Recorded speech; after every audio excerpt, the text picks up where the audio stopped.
thank you all for coming here. It's a great honor to speak to you today. Groundswell is a nonprofit arts organization that has been around in New York for 22 years, and we work with about 1,000 teenagers every year to paint murals across the city. Over 22 years, we've painted around 600 murals. We work with anywhere from 30 to 40 teaching artists, like Michaela, who's here today. And our work is really about youth development, empowering youth to speak to issues of social change, important issues in their communities, combined with arts education. We provide rigorous arts education for the youth, and really thinking about youth as whole children, people who have amazing abilities, who face incredible challenges in their lives.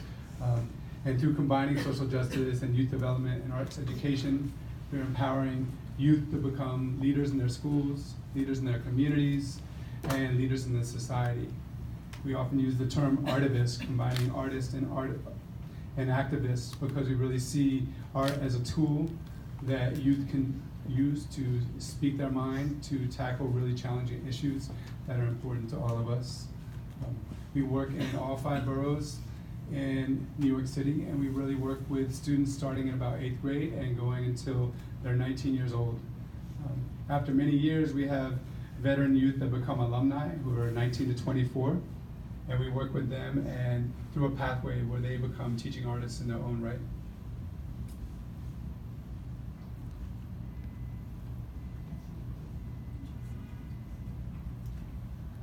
So this is a project in 2016 that you developed in Bronx Hope. I would like you to explain the differences in this specific panel, and how were the students that were part of this and the community partners. Right, so this is an example of our Groundswell process. And when you look at any one of our murals, it does not just have one artist or author, but it has many. In this case, we worked with a group of youth that were involved with the courts in New York City. They were in a non-secure detention facility where they had regular classes during the day, and then they had after-school programs after school. So when we come in and meet with youth and a community partner, we have it starts with a community conversation where we talk to the teachers, the staff, community members about their ideas, their challenges in their lives, what they want to see. And then we go through a process, and this one took around 16 2-hour sessions in which we work with the youth to brainstorm a theme. They do research where we're building their critical thinking skills. If they're trying to make connections of the challenges in their lives to historical movements from the civil rights era, they have to do research to figure out what all this information that's going to pour into their design, where it is, what it comes from, what it looks like.